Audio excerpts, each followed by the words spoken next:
We do this every Wednesday at noon. Every Wednesday at noon, we do Not Another Lunch and Learn. We bring special guests in the real estate business to share their expertise with us. So let's kick it off here. So welcome to Azreia, the Arizona Real Estate Investors Association. We're here in Arizona. We have chapters all statewide. We're here to help you successfully invest in real estate through networking events, resources, and education. So we've been around since 2002, going strong. So welcome everybody. If you are on our website or our email address, our database, and you want to know what we got going on more than just that, we are on all social media platforms, Azreia, on Instagram, Facebook, Twitter, YouTube, LinkedIn, you name it, we're out there, TikTok. So once again, welcome. I'm gonna just take a few moments and let you know what we got going on here at Azreia. We have well over 15 events a month going on at all times, but our main meeting where all our members come out is Monday, October 10th. That's at Venue 8600 in Scottsdale. That's where our trade show's at. All our business associates, our property managers, agents, hard money lenders, accountants, contractors, pest control, you name it. Anyone for your real estate business is there. They have a booth. This is your time to meet them and ask them questions. Also, we're known for one of the pillars of our meeting is the market update. So we let you know what's going on from a real estate investor's perspective, what's been going on, what's going on, and what we can look forward to in the future. If you're familiar with the Cromford Report and Tina Tambor, she comes every other month to do that presentation, and she will be here October 10th at Venue 8600. So then next day we roll down to Tucson, October 11th, and we do the same thing at the Tucson Association of Realtors. And then what we like to tell everybody we host the Phoenix Real Estate Club on the fourth Tuesday of every month. And what we do there is you learn a lot of information from the market update, from the business associates, and all the networking you do at the monthly meeting. So we like to have more of an intimate discussion at the Phoenix Real Estate Club. So it's more power networking, short market update, and just kind of talk about people's deals, what they have going on. We do the I Want, I Have session where you get to connect the dots and let everyone know what kind of deals you have and what kind of resources you need for your business. And everyone gets the chance to kind of put that together. So love to see you there October 25th. Back to the October 10th really quick though, at Venue 8600, we're putting together an expert panel, Surviving the Real Estate Transition. So there's a lot of changes going on in the market. The numbers are changing, the formulas are changing, the buyers, the problems, you name it. It's all changing. So I've handpicked some of the best there is in the Maricopa County area. Steve Trang, he's doing 10 deals a month and with his wholesale business. Zachary Keeps, he's got over 250 rental properties here in Phoenix, and he's currently buying right now. Andrew from People's Mortgage, he has over 400 investor loan products. So he's going to let you know what kind of deals are going through his pipeline. And then we got Brian Kingdeski, who's doing 10 fix and flips a month, and he is currently buying and selling in today's market. So these guys are pros what they do. They've been in the business 15, 20 years, and they're going to show you how they're thriving in today's market. So, and once again, I mentioned Tina Tambor from the Cromford Report will be there to give us her market update. Subgroup meetings, this happens, we have about 12 of them every month in every category of real estate investing. So our special guest today, Patrick Allen, he does the beginners group in Tucson. We have our monthly meeting in Tucson, and we're actually speaking of Southern Arizona, we have the Burley group is coming, so to talk about raising capital and creative financing. And then we also opened up a group in Southeast Arizona in Bisbee, which will cover Bisbee, Sierra Vista, and Douglas. So the women's group will be on its second month. So we have just check out our calendar, azreia.org/calendar. We do about up to 15 to 20 events a month, whether it's in person or on Zoom, and to see what fits for you.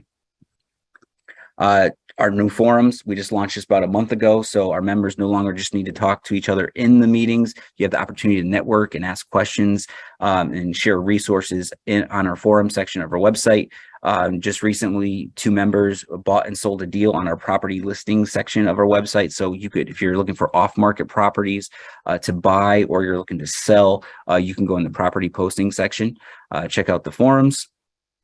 Core skills. This starts this Thursday. As real estate investors, we feel there's five foundational skills you need to close deals. So if these are 101 classes. So as you can see how they flow, marketing, right? You got to have leads coming into your business. People need to know what you do, right? So if you don't have leads coming in, your business will die in any business. So you need to know the fundamentals of marketing yourself. And when that lead comes in, you got to be able to analyze it, right? You got to comp it, see what it's worth, and estimate the repairs. So I have myself and my wife will be going over the comping, estimating repairs. I'm bringing a licensed contractor to come in and talk about how to evaluate a house. And once you understand what you can offer on that house, you got to have some basic negotiation skills to get that contract. And in the contract class, we're bringing Mick McGurr from Focus Law. He's in, any fears or myths that you have about getting into contracts with homeowners. He's going to clear that up. You get 6 different contracts included with the class. So you can go out there and do deals, whether it's subject to lease options, purchase sale agreements. And then once you get that contract, you need the money, right? So I'm going to spend a little bit of time of talking about raising capital, doing joint ventures. And then we have Andrew from People's Mortgage coming in to just explain all the different loan products that there are and the creative things you can do with loan products to get more deals closed. So you can get that bundle. It's in person and online for $150.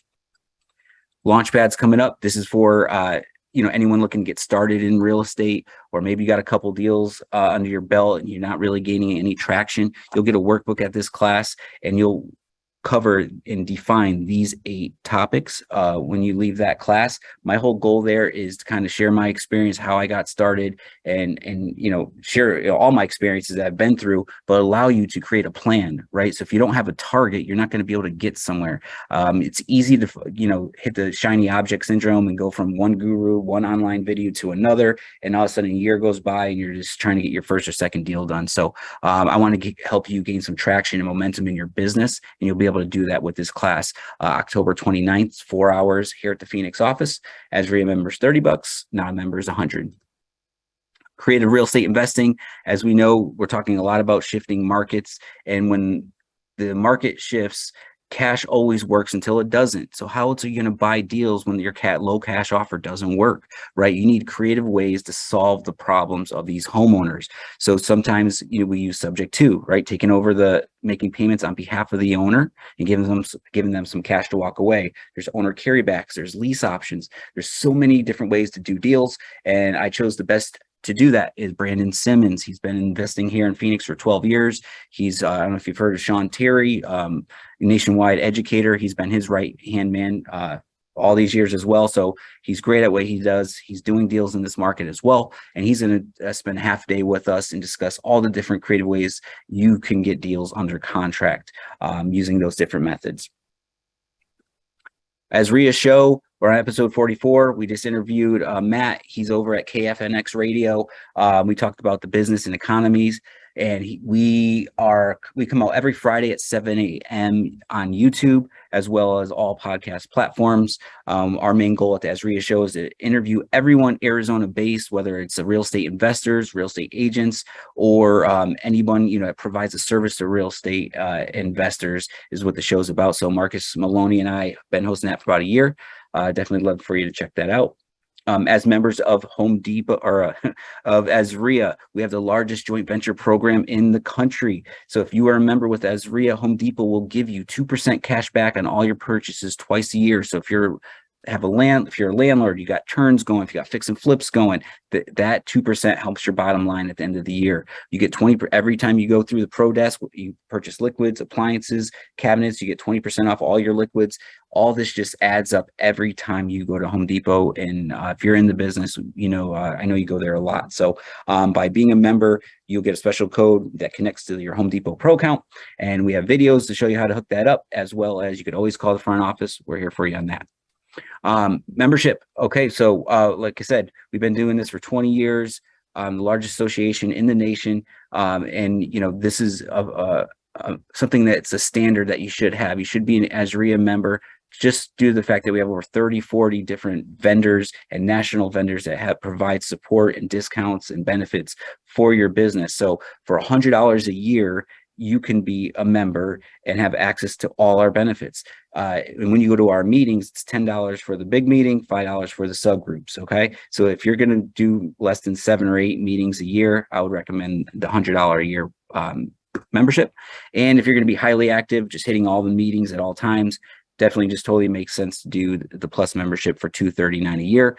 Both, like I said, cover all benefits.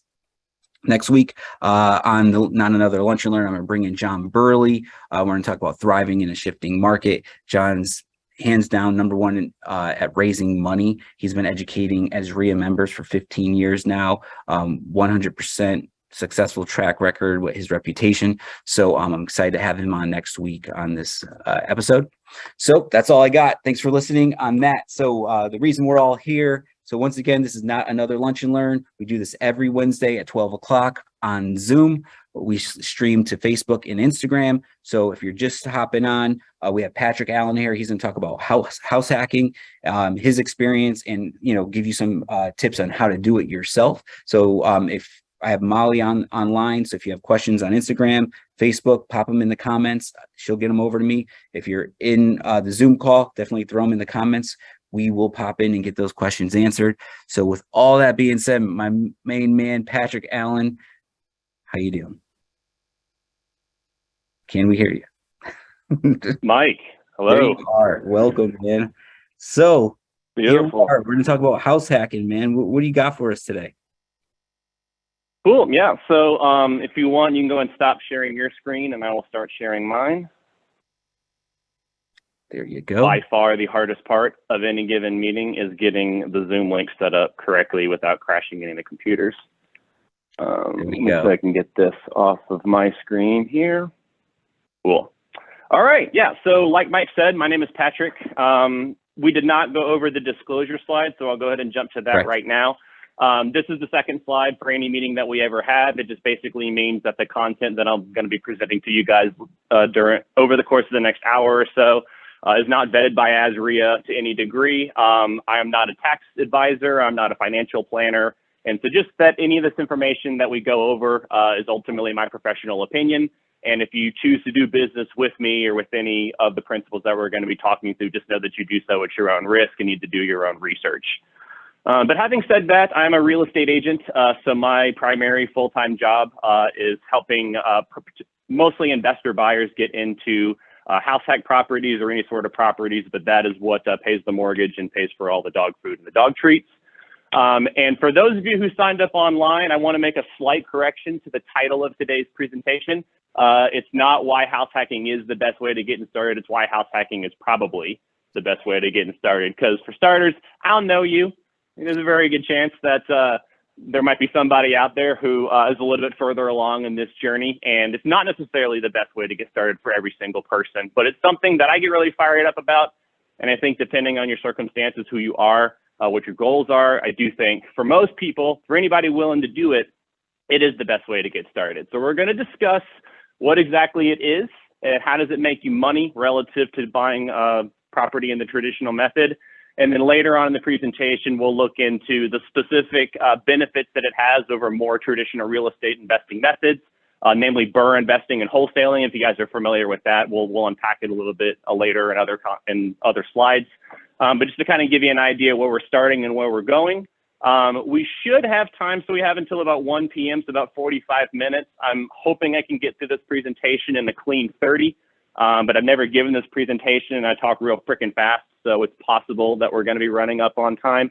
But if you have a question as we're going through it, do me a favor, write it down on a piece of paper. We should be able to stop at every single slide to go over questions, and we'll absolutely have time at the end of it to go over questions. But leading a subgroup over Zoom during a pandemic, I learned to lecture to a cold audience. So this is pretty much what this is going to be. I'm just going to be throwing a bunch of stuff at you. But if you do have questions, we should have time to get into that. So having gotten all of that housekeeping stuff out of the way, I wanted to first start by defining house hacking. So if you signed up for this presentation, there's a pretty good chance that you already have an idea in mind about what house hacking is, or at least an example of what it would be. And what I might argue is that, not that your thought is incorrect, but it might be incomplete. So this is the way that I think of house hacking as the term has been popularized by Brandon Turner and the Bigger Pockets community over the last 3 years. House hacking to me is any combination of some sort of real estate purchase for the long term for buy and hold. So house hacking is not a means of dancing in and out of the market in a short-term period of time. By definition, you have to have some sort of a long-term horizon, but some sort of investment purchase tied with owner-occupant financing. And we're going to unpack exactly why owner-occupant financing is a superior method to getting into your first investment property. But in essence, it's cheaper.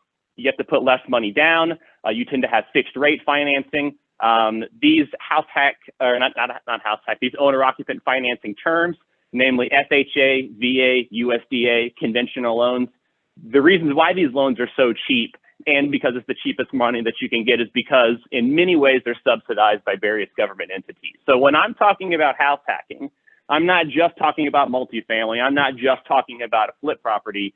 This is anything that you can get into with some sort of long-term investing horizon that also takes advantage of these cheaper down payment financing terms. So as I see it, there's broadly speaking 3 basic types of house hacking. But before we get to that, I wanted to first cover the 4 ways that real estate investing makes you money. So if you've never seen this before, there are 4 revenue drivers of REI, of real estate investing. The first one is appreciation. I'm going to mention that first, and we'll discuss it last. So there's appreciation. There's cash flow, which is the idea that in terms of rental real estate, when you are renting real estate out for a profit, well, theoretically for a profit, you are creating cash flow. And I see people using the term cash flow with positive cash flow interchangeably. Cash flow is literally just money coming in, money going out. You can certainly achieve negative cash flow if you buy a bad deal. But in the event that you buy a property where the market rent covers not only your mortgage payment, but all of your expenses inclusive, both present and future expenses, if there's money left over after all of that, that is what we call positive cash flow. That is money that you can literally take out of the business and stick in your back pocket every single month, guilt-free, because the business literally does not need that extra profit. It's very similar to a dividend payment if you were to buy a dividend stock. So, you know, every quarter or every year, you can literally take money out of the business. That's cash flow. The third way it makes it makes money is, broadly speaking, tax benefits. So again, not a CPA.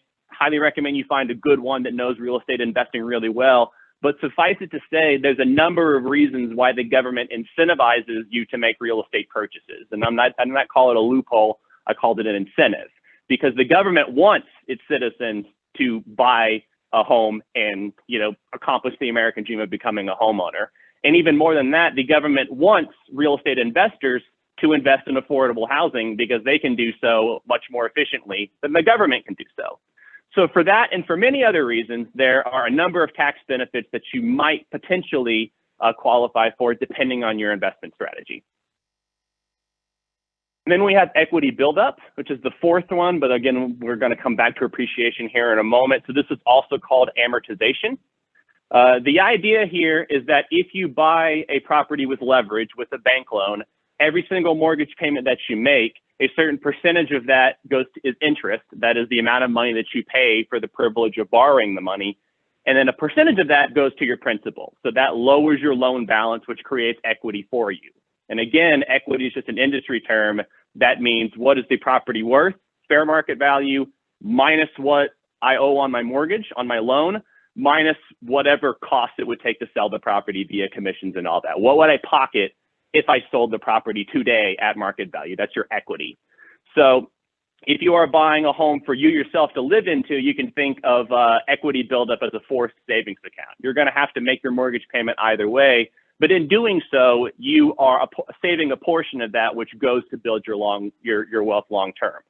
And then, of course, sounds even better than that is if you are a landlord and you're renting out your property to a tenant, the first thing that you're going to pay with that rent payment is your mortgage payment. Thus, the principal buy down that you get over a 20 or 30 year hold horizon, that's literally just another free revenue driver that your tenant is funding for you. So even if you buy a property, hold it for 10 years, you have zero appreciation, you produce absolutely zero cash flow. It just barely breaks even. And we're not even going to consider tax benefits that you didn't claim. But the question is, did I still lose money on the property if I held it for 10 years according to all those same conditions? And the answer is no, you still made money, if nothing else, through equity buildup. Which brings us to appreciation, which is the big one. It's the sexy one. It's the one everyone wants to talk about. And in my mind, there are two types of appreciation, which are often conflated by people. There's market appreciation, also called passive appreciation. And as the name implies, you don't have direct control over it as the investor, but you are able to benefit from it if you are an investor. It's the old saying, it's better to time in the market as beats timing the market. So again, for a number of reasons that are totally logical, what real estate is worth increases over time at a rate which outpaces inflation, largely because the population grows faster than housing inventory a lot of the time, or at least recently. Property taxes tends to go up on land. Labor costs tend to go up. Cost of drywall and steel and gasoline, all that tends to go up over time. So for all those reasons, we tend to see passive appreciation, which you have the capacity to take advantage of if you were buying and holding for a long term. And then on top of that is also forced appreciation. So this is fixing and flipping. This is coming in, adding value to a property, increasing square footage, adding a garage where there's only a carport, adding AC where there's only evaporative cooler. That is a different supplemental additional way to increase appreciation on top of what the market is going to give you in a passive sense. So I'm going to come back to all four of these drivers throughout the rest of the presentation, but is everybody good with that so far? Cool. Okay, so I had mentioned there are three, broadly speaking, types of house hacking. So let's go ahead and dig into that right now. So the first one I call life cycle investing. And I don't know if that's a term or if I invented it. I'll take credit for it if nobody's using this. But really, it's the most traditional way of investing in real estate that I think that there is. It's so common, in fact, that I think that's why it doesn't have a traditional name for it. So if you want to get into life cycle investing, it's literally as simple as buying any property, any home that you would want to move into as your primary residence, anything better than the current rental that you're currently in, generating no long-term wealth for you. You just find that property. But I'm going to give you one tweak. And if you take nothing else from this conversation, you only implement this one thing. This will add hundreds and hundreds of thousands of dollars to your net worth in retirement. And that one piece of homework that I want you to do before buying your first primary residence is to first analyze the deal as if it were an investment property. You don't have to not buy it because you know it's a bad investment property, but I want you to run the numbers. I want you to go in saying, hey, I know that if I rented this property out at market rent, I'm going to lose $500 a month every single month at least. Maybe I don't want to buy the house unless I accept this is a luxury purchase for me and I have no backup strategy. Or maybe you say, okay, I ran all the numbers and it looks like the property is not going to make money, but it'll at least break even. So if I get into a bind, I can rent it out and at least cover my expenses. Or maybe it even is going to make you a little bit of money. But whatever you do, you just know going in what those numbers look like, or you have some idea, and then you just buy the house as if it was any other single family home. You're going to stay there for at least 1 year. That is a requirement if you're going to do FHA, VA, conventional finance. You have to intend to occupy the property for at least 1 year as your primary residence. And you may want to stay for 2 years or longer. We'll see why here in a moment. And I also put this stat here. On average, a given homeowner will sell their current home and buy a new home every 5 to 7 years. I mean, right now I think it's like closer to 8 or 9 years. It changes every single year, but on average, you know, any given homeowner is going to sell their home and buy another one every, let's call it 7 years. You're going through life, you're making your mortgage payment, and then when it comes time, 5 to 7 years from now, when it comes time to move out of the starter home and into a larger home, or to get into that better school district because now your kids are old enough to where that's really going to be a value again. There are two different ways you can go about it. You can either sell the existing property and you can transfer your equity as your down payment for the next home. So let's walk through what that looks like. So you buy the first home with an FHA loan. You basically have no money to put down. So you get into your first property for, let's call it $20,000, down payment plus closing costs. You live in it for 5 years, and in that fifth year, sixth year, you now realize you have an equity position of around $50,000. That if you sold that home, you could take that $50,000 and make it a 10% down payment on your next home. You live in that home for 5 to 7 years. Your equity goes from $50,000 to $100,000. Now you're able to take that $100,000 in equity and make a large down payment on your forever home in the foothills on an acre. And then this is really, really important, because if this is your strategy to sell your home and to transfer the equity every single time into this next purchase, it's absolutely vital that you pay off your mortgage before you retire. Because if this is the only thing that you're doing, then Dave Ramsey approach is considered here. You're not going out of your way to buy assets that provide passive income to you. So you need to therefore make sure that you don't step into any liabilities that you can't be able to pay off once you get into retirement. And then another thing that I wanted to point out, the reason we said you might want to stay in there for longer than 2 years, the way the tax code is currently written, if you have lived in a home for 2 of the last 5 years as your primary residence for 2 of the last 5 years, you were able to sell that property and be excluded from capital gains up to a certain amount, depending on how you file. Now, why does that exist? And the reason why that exists is because the government wants to tax flippers. There are professional investors who buy properties at scale, renovate them professionally, and sell it for a profit and make hundreds of thousands of dollars a year doing that. It's good business, and they should be paying income taxes if they made money any other way. But the government does not want to tax Joe and Jane Smith, who want to buy another home because he got relocated or for whatever reason, but they can't because now they have this huge capital gain bill. And so now that is a disincentive to buying the new home, which means that the new homeowner who wants to buy your old home is not able to buy that one. So they created a loophole or a homeowner's exemption. If it's been your primary residence for 2 years, then you potentially have that capital gains tax excluded. And that is what allows this to happen. However, you don't have to sell the property.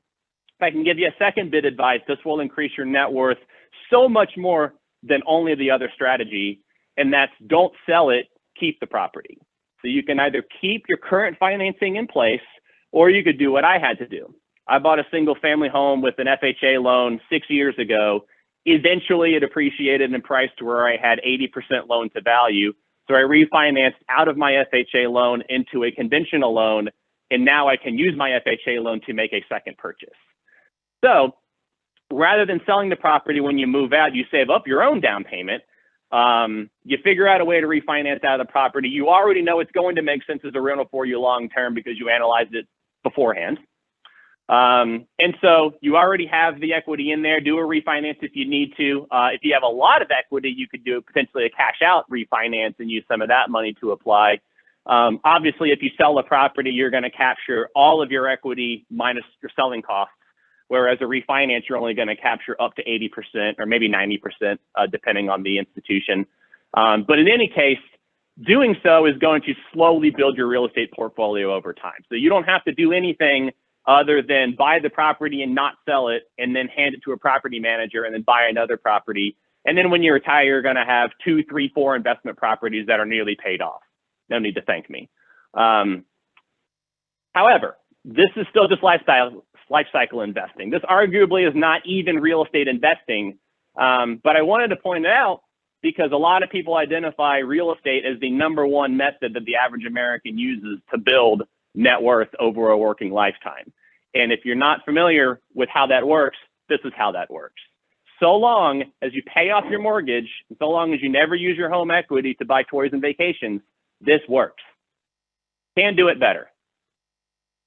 The better way of doing it is what I've heard called as a live-in flip. So this is popularized by Mindy Jensen, who is the Bigger Pockets rookie podcast host. This is how she's built her wealth long-term. She's also a real estate agent out of Colorado. But the way that it works very similar to life cycle investing in that you find any property that you're going to buy as your own primary residence. But the trick is that you find a fixer-upper property, something that you can add value to through a renovation. If the property is really bad, they make loans specifically to do this. If you want to do a renovation loan, if it's an FHA loan, they call it an FHA 203K. VA is pretty easy, VA renovation loan, and then conventional loans a little bit more flexible. Basically, what these loans allow you to do is they allow you to borrow on the after repair value of the home, after you have done the renovation, what will the home be worth in the future? You get an 80%, or, you know, in the course of FHA, a 96.5% loan to value loan on the future value of the property. And you're able to use that spread to pay a general contractor to do a lot of those upgrades. Or you could just simply ask the seller to do those major repairs during the inspection period. If you get in and realize it needs a new roof, it needs a new HVAC, a lot of times you can just get the seller to do that before you even close.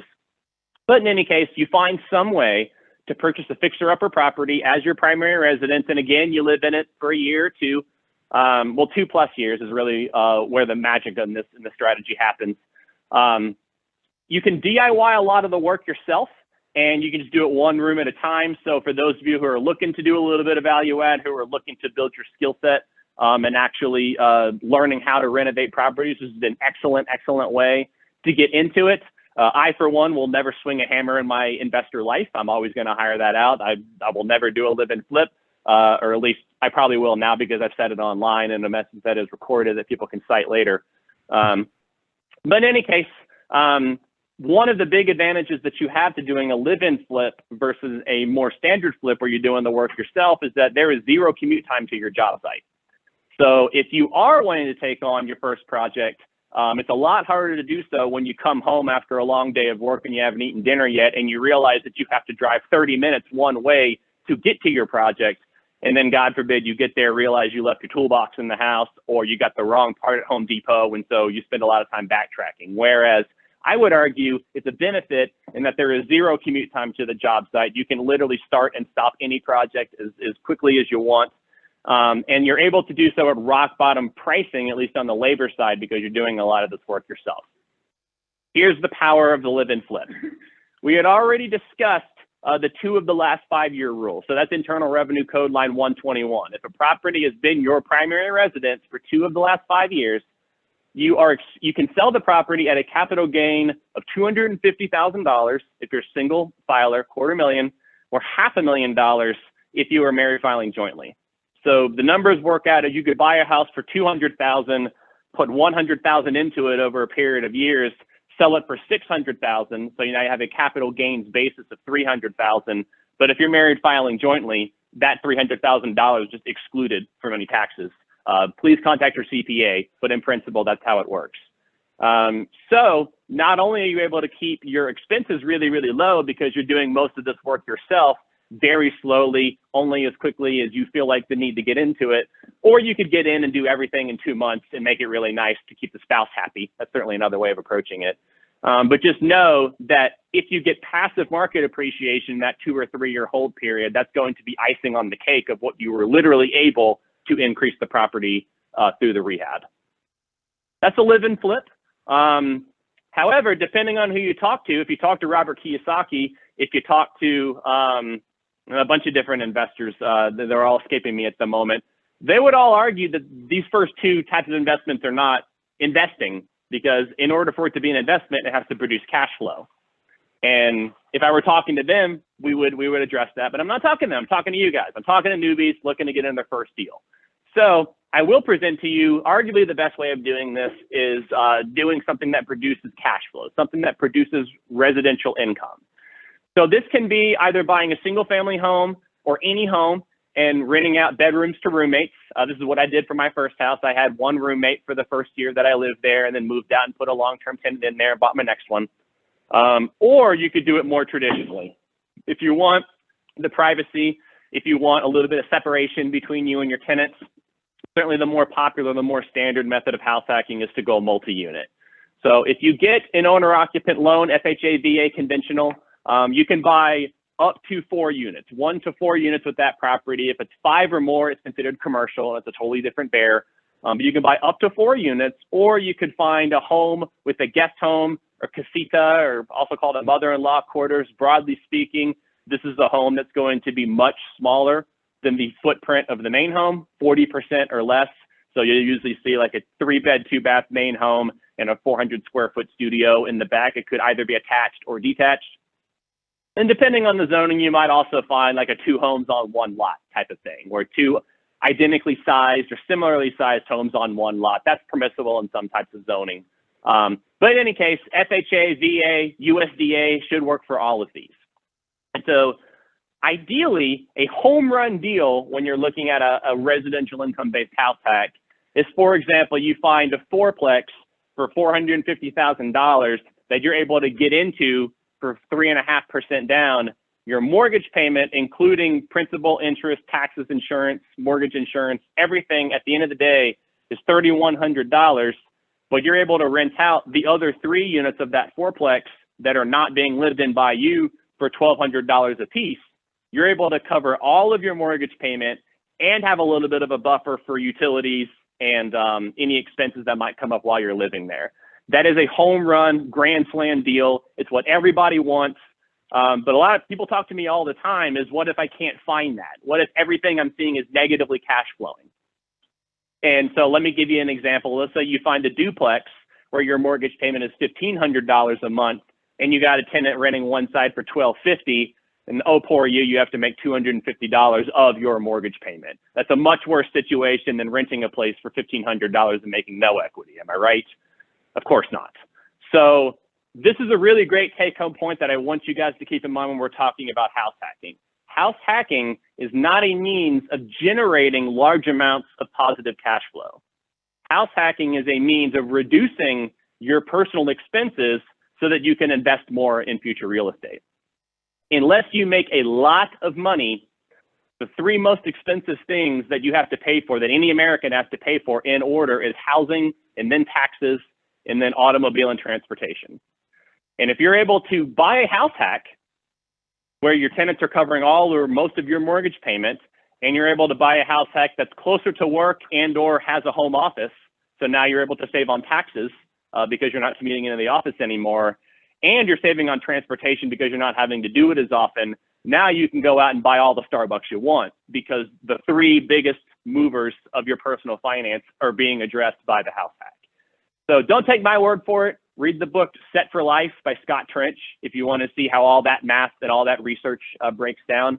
But in any case, I want you to keep in mind that if your rent payment is, let's say, $2,000 a month, $24,000 a year, if you don't house hack, you have to earn $28,000 to be taxed on it so that you have $24,000 left over to pay someone to live into their house. And if you have somebody, if you're on the opposite side of that, then the power of house hacking is removing the mortgage payment so that you're able to make money in a highly more tax advantaged way. Everybody like that? Any questions, that before we? Okay, so now I want to start the head-to-head. Like I said, we're going to be talking about why house hacking makes sense relative to starting investing a number of other ways. So we're first going to look at standard investing. Now, when I say standard buy and hold investing, I'm talking about putting 20-25% down on a property that's already on the market, the most passive way that you can think to invest in real estate. And the first thing that I wanted to point out is the benefit that house hacking has over standard investment grade financing is the low down payment and is the financing in general. Because if you're going to buy a property that's not your primary residence, there's really no two ways around paying that 20% down payment, unless you find some sort of portfolio lender. And again, that's more of the intermediate level. With house hacking, you're able to get into a property for 0% down if you're VA or 3.5% down if you're FHA, whereas you're forced to put in that 20% down payment, and you're going to pay a higher interest rate for an investor loan than you will for an owner-occupant loan. And you might say, why is that? And the answer is pretty obvious. It comes down to risk. When it comes to pricing for any kind of loan that you're going to get, it comes down to how risky is this loan. And from the bank's perspective, if you're an investor who owns a primary residence and 5 investment properties, and you are being pressured by foreclosure if you're behind on payments on any one of those 6 properties, you are far more likely to let one of your investment properties be foreclosed on than you are to allow your primary residence to be foreclosed on, have to move your family out, possibly risk being homeless. Nobody wants to do that. You are going to make your primary mortgage payment far, far before any of those extra asset financing. And they compensate for that. The bank compensates for that by charging a higher interest rate on an investor product than an owner-occupant product.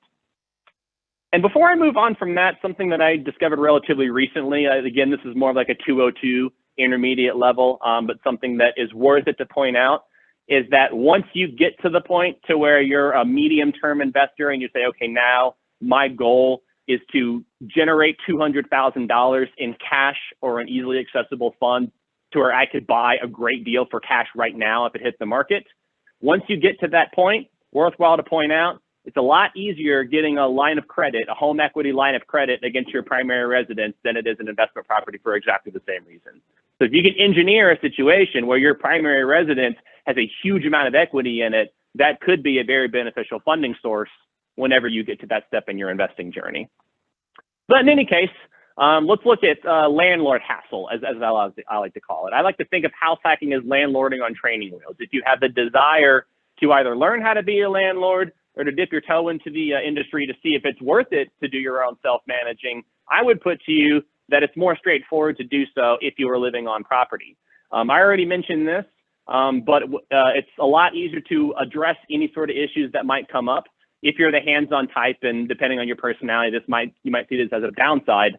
But you know, it could do a lot to lower your anxiety levels when you get that phone call in the middle of the night saying there's an active water leak and water spraying all over the house, or there's a small fire in the garage and I'm worried that it might spread. Again, if it takes you 30 minutes to drive one way to get to that property, or if you're buying out of state and you literally cannot get there and you're at the mercy of anybody you can get on the phone, that could potentially cause anxiety. Whereas my triplex, I can literally take 15 steps and at least identify the problem, be able to assess the situation and know who to call, at least before I had the landlord experience to know that stuff without having to be at the property myself. But another thing that I want to point out is that you tend to be a lot more hands-on if you are finding roommates to live in your primary residence, or if you're placing a tenant in the home that's immediately adjacent to you when they're well aware that, hey, I am the owner, I live right next door.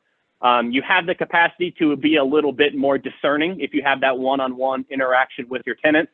And I did not tell you this. Please run this by your real estate attorney. But I'm pretty sure if you are renting at your primary residence, you don't even necessarily have to abide by fair housing. Something to think about. In any case, a little bit easier, a little bit lower barrier to entry if you want to explore the landlord realm. Standard investing is going to have higher cash flow, generally speaking, and that may surprise you. Why does it have higher cash flow if we have beneficial financing terms? And the reason why is because, number one, the standard investor who has access to capital probably has access to more capital to where if they run across any big repairs in the first year or two, it's not an undue financial hardship that they're going to be able to cover that. It's just a bad day versus something that's going to completely put them in the negative. But also, and arguably the more obvious reason, is that if you're putting 20% down, you're only borrowing 80% of the purchase price. Whereas if you're doing FHA, you're borrowing an additional 15+% of the value of the property, and then you're paying mortgage insurance on top of that. So yes, your mortgage payment will be higher because in that sense, it's a riskier loan. And so therefore your cash is going to be less. Also, if you buy a multifamily property and you live in one half of the duplex, you're going to make less income than if you had both sides of the duplex rented. That's also pretty obvious. Higher cash flow in standard investing, however, house hacking is going to get you a much higher return on investment on the money that you made. You might make an additional $200 in cash flow by putting 20% down, but if you're only $15,000 in the deal versus $100,000 in the deal, that's how you're able to get those double-digit return on investment in that first year because you don't have a lot of money tied up. Now, before we move on, noteworthy pros for standard investing, because this should be part of your toolbox as well. You can use 1031 exchange funds to delay capital gains tax if you were to sell a home that's not your primary residence. There's no need for it whatsoever if it is your primary because you are involved in that homeowner's exemption, unless you have a huge amount of capital gains that goes above and beyond it, then in which case you can do a 1031 exchange. And again, another little sneak peek just so that you guys are aware in case you might not be. For those of you people who work 9-to-5 jobs and have for a really, really long time, you may not be aware that after you retire, it's possible to roll your 401k money into a self-directed IRA, which you can then use to purchase real estate. Talk to your CPA, talk to a good escrow officer about how to do that. But if you chose to do that at some point in your future, just know that it is a big no-no for you to benefit in any way from a property that you own in an IRA. You can't live in it. You can't rent it to family. It's just a strict investment purchase. But we're talking about house hacking as a superior way to get into your first deal or to your next deal. Compared with standard investing, the main reason is that it removes that limited capital barrier to entry. Yes, Patrick, of course I want to buy my first investment property, but I don't have $125,000 to put a huge down payment on and cover all these closing costs and all these repairs. Okay, fine. Do a house hack for right now, put a very small amount of money down. You can get your investing started right now and start building your skill set. Questions, comments? Can we move on from that? Yeah, is anyone on Instagram? Anyway. If you have questions, pop them in. It's a lot of great information here. Lots of information. Love it. Yeah, and we're running behind time. I figured that would be the case. Okay. All good, man. Go ahead and move on to Burr Investing. So for those of you who are not familiar, Burr stands for buy, rehab, rent, refinance, and repeat. So this is another thing that Bigger Pockets did not invent. They just created a sexy name for something that people have been doing for hundreds of years, and now here we are talking about it. A couple of things that you want to keep in mind with Burr is that in order to make Burr deal work, basically you are looking for a property that simultaneously works as a great fix and flip opportunity, and once it's renovated, it equally works as a great buy and hold opportunity. So in order to find something that ticks both of those boxes at the same time, you have to find a great deal. There's no two ways about it. In order to find something that works, you have to find something for 70% of the after repair value, minus your rehab, minus your holding costs. So we're talking 60% of future value, 50% of future value, 40%, whatever it takes to where you can be all in for no more than 70% of the after repair value. And that's just the starting point. So in order to find a Burr deal, and by the way, if you're going to get into this type of property, you also have to have cash to pay for the purchase, and you likely need to have cash to pay for the rehab. Now, there is such thing as called hard money, short-term, interest-only, very high interest, fix and flip financing. You can get that. It can get you into your first deal. But you should be prepared to pay all cash for it. So you have to find a great deal which cannot be financed in its current environment, or current condition, I should say. And then you have to take on a heavy value add project to force enough value into the property to where then you can refinance out of the property and pull all your equity out of it. And generally speaking, as you take a more and more complex investment deal, you take on more and more risk in that project, and you take on the increased risk of more unforeseen problems happening. Once you start opening walls up, you're more likely to find dry watered wood or termite damage or things like that.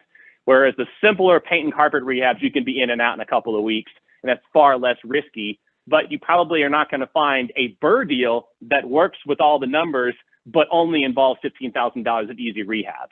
Someone's not going to take a 50% discount for a property like that, unless it's a really, really slow market. Something else to keep in mind is you're also putting yourself at risk of adverse market risk. And there's two different ways of thinking about this. What we just went through with the increase in interest rates over the last couple of years is a great example of this. So let's say that you were a Burr investor looking to buy your first deal and you found something in December of last year, which is statistically the best time to buy real estate, is between Thanksgiving and New Year's Day. So you bought it. It took you 4 months to finish the process. It took you another month, the rehab, I should say, took you another month to finish it, get it photographed, get it listed. And now you bought it in December and you're now listing it in late April, early May. What was the interest rate when you bought it? About 3%. So that's how you underwrote your numbers, is based on a 3% interest payment. And now it's at 6%. Well, as we're speaking, it's closer to 7%. So now you can't get a refinance anymore. Or you could be like the first client that I helped find a Burr deal on the MLS. He got through all the rehab and then found out that they would not give him a refinance because he didn't have a job. So you first have to make sure that you can secure the refinance, and you have to hope that the market doesn't move substantially in a way that prevents you from getting the refinance. But not only that, you have to take on a big rehab that involves opening up walls, possibly adding square footage, pulling permits. In today's environment where we're dealing with supply chain issues, you can't get lumber, you can't get smart chips for fridges. You're dealing with contractor availability in the great resignation where people just don't want to show up to work no matter what you pay them. That is not a risk to the contractor. It's not a risk to the hard money lender. It's a risk to you as the investor. So how is house hacking a benefit to Burr Investing? For one thing, you don't have to have $200,000 in cash in order to find the deal. You don't have to take on a huge rehab in order to make the numbers work on a house hack. You can take on a large rehab if you choose to as part of a live-in flip, but it's not a necessity that you find a fantastic value add deal before you're able to get started with this first deal. It's not a prerequisite that you already know how to do rehab, how to navigate the refinancing side of things. You get a very high return on the amount of money that you invest with very little to no work and little to no risk, in the sense that you have very little of your money at risk in the deal. Whereas if you're not able to secure that refinance on the Burr side, you have $200,000 of your money or somebody else's money tied up in the deal, and now you have a major problem. Noteworthy pros for Burr Investing, not for nothing, it is probably the single best way to invest in real estate for those of you who can do it. Part of the reason is that you have a high velocity of money. Let's compare Burr Investing to traditional investing. Traditional investing, you not only have to come up with the $100,000 as the down payment, but you got to leave it in the property. There is no refinancing and pulling that money out. Whereas if you have $200,000 and you're able to buy the property for $100,000 cash, you put 50 into it, you have another 10,000 in holding costs, and you're able to refinance and pull most of that money out of it. Now you have that same $200,000 to put in a second deal and a third deal and a fourth deal. So you're able to accumulate properties a lot more rapidly once you get to that section. It also assists with scaling. Another thing is the idea of the infinite Burr, where let's say you bought it for 100, you put 50 in it, you held it for another 10,000 in holding costs, and then you find out that it's worth 400. So they'll give you an 80% loan to value of $400,000. You pull out 300, and now you have negative money in the deal. This house paid me to invest in it. And so now I have a literally infinite return. Every year I get an infinite return on the money that I no longer have tied up in this property. It's an incredible way to build your long-term wealth. But I'm not talking to people who know how to do Burr Investing. I'm talking to newbies looking for their first deal. And if you feel like you can't get into real estate because I don't know enough about how to evaluate properties or how to add value to fix and flip deals, then get into house hacking first, because it's not a prerequisite that you know all that stuff. Hey, Patrick. Yeah. Hey, quick question. Why is the velocity of money important, particularly higher velocity? The question is, why is a high velocity of money important? And in effect, it's how quickly can you scale? If the goal is to achieve financial freedom, if the goal is to own 10 doors, to own $100 million in real estate, one of the main components to how quickly you get there is how long do you spend between purchase 1 and purchase 2. It's totally appropriate for you to take 2 years to get into that first property if you know nothing about the market and it takes you that long. But the idea is once you get into the first one, you can do the second deal faster, then you can do a better deal even faster. And that is what is going to accelerate your net worth long-term. Awesome. Cool. All right, so let's take on wholesaling really quick. So why would you get into house hacking and not wholesaling? Well, the first thing that comes to mind that I feel like it's worthwhile to point out is if your goal is to become a real estate investor, house hacking is actually real estate investing, whereas wholesaling is not investing. Shots fired, I know. Here's what I mean by that. There are 4 revenue drivers of real estate: appreciation, cash flow, debt pay down, tax benefits. As a wholesaler, you get none of those benefits. As a wholesaler, what you are doing is you are building your own business that is real estate adjacent. That's what you're doing. And wholesaling is for some people, it's a really, really good way to go into it. For most people, it's a very bad way to get into it. And the reason why is because in order to be a great wholesaler, you basically already have to be an expert real estate investor. So for starters, what is wholesaling? Well, before I talk about wholesaling, let's talk about what a real estate broker's job is. A real estate agent, a real estate broker gets paid to put themselves out there in the public market through prospecting and marketing to find people who are what we call motivated sellers. So they own property and they are motivated to sell at market value or below market value. I personally am not a motivated seller, although I own property. I'm pretty sure my property is only worth $500,000, but I will not take a dime worth less than $1 million because I'm not motivated. I don't want to move. You find a motivated seller who has a property and they're prepared to take market value or less. And then you match that person with a ready, willing, and able buyer who has cash or financing who is able to purchase that property. You facilitate the transaction and you make a commission, or you make money, which we call a commission. What a wholesaler does is they put themselves out there in the public forum through prospecting and marketing to find people who have properties, who are motivated sellers, who are willing to sell at below market value, and they pair them with cash buyers, generally cash buyers, investors who are ready, willing, and able to purchase those properties. The only meaningful difference is, number one, there's no accreditation or ethics or oversight when it comes to wholesaling, and that's why it can have a bad rap depending on who you're talking to. But the number two idea is that for wholesaling, you are literally negotiating a contract for the sale of that property, which you then wholesale to another investor. So you tie it up with an and/or signs, or you do what's called a double close, where you close on the property on one day and then 5 minutes later you sell it to the end buyer in a separate transaction. But in any case, the skill set that you need to build is to be able to find motivated sellers, to negotiate contracts below market value, and at the same time to know investors who are ready, willing, and able to take on that contract afterwards. So you need to know your resale values and your rental rates cold. You need to know as you walk into the property what the after repair value of that home is going to be, or at least have the capacity to look it up later.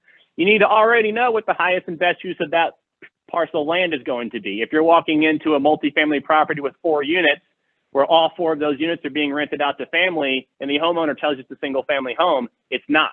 It will sell more as a multifamily property. Or maybe it's a 4-unit maybe it's a 5-unit property where he says, yeah, this is a multifamily property, I want to sell it as an investment.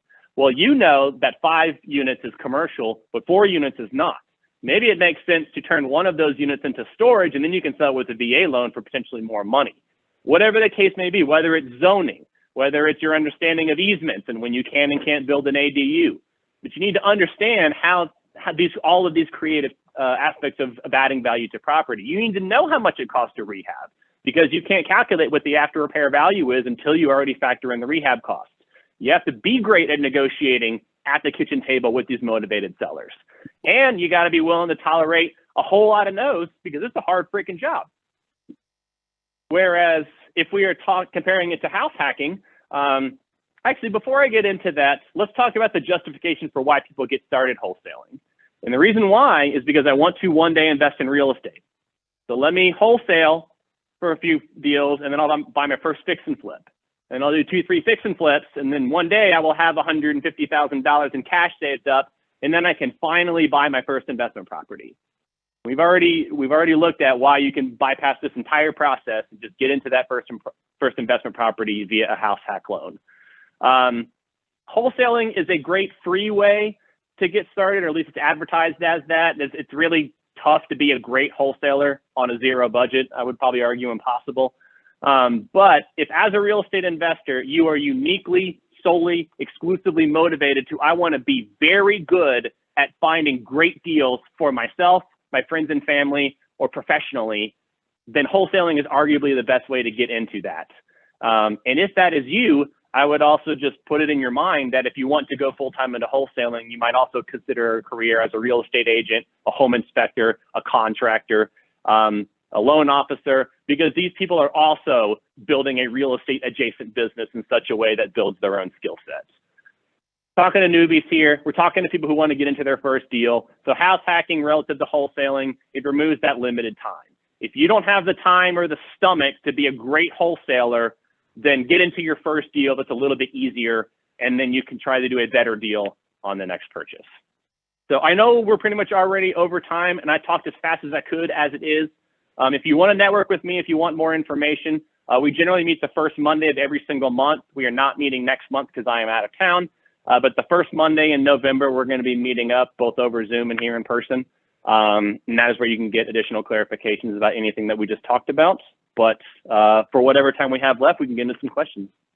Yeah, we have a question with regard to Infinite Burr. It's positioned as little to no downside due to pulling out the investment capital, but it seems to me the impact is showing up in one's DTI ratio. What am I missing? Good question for your lender.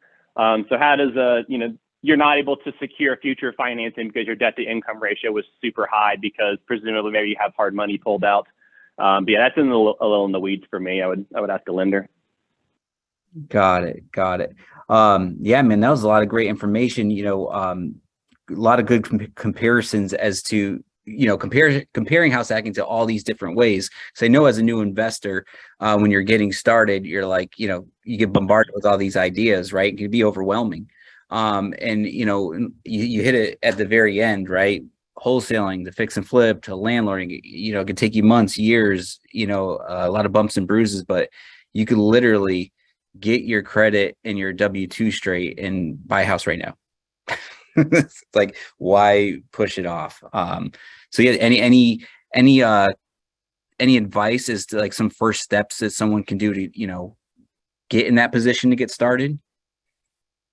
So we actually talked about this a few months ago whenever I was a guest, a podcast guest on the Azreia podcast. So if you want to go back and listen to episode, I think it's 2, you can check that out.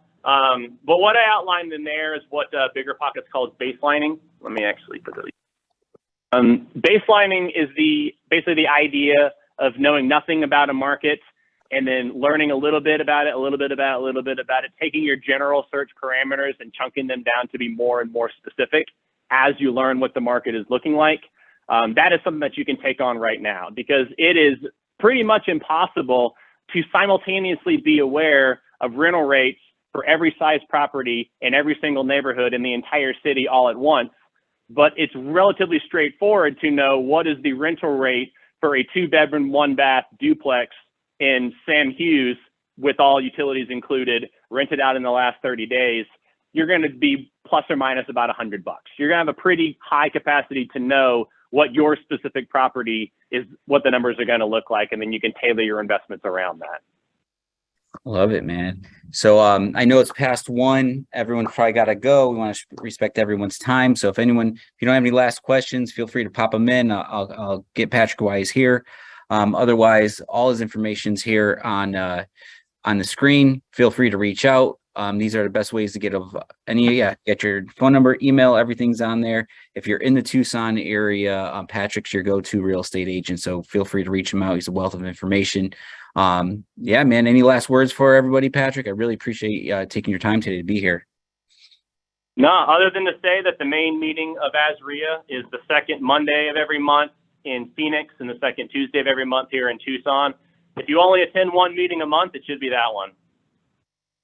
Love it, man. Once again, every Wednesday, 12 o'clock, Not Another Lunch and Learn. Thank you, everyone, for being here. And Patrick, I'll be seeing you soon, man. Good guy. Thank you.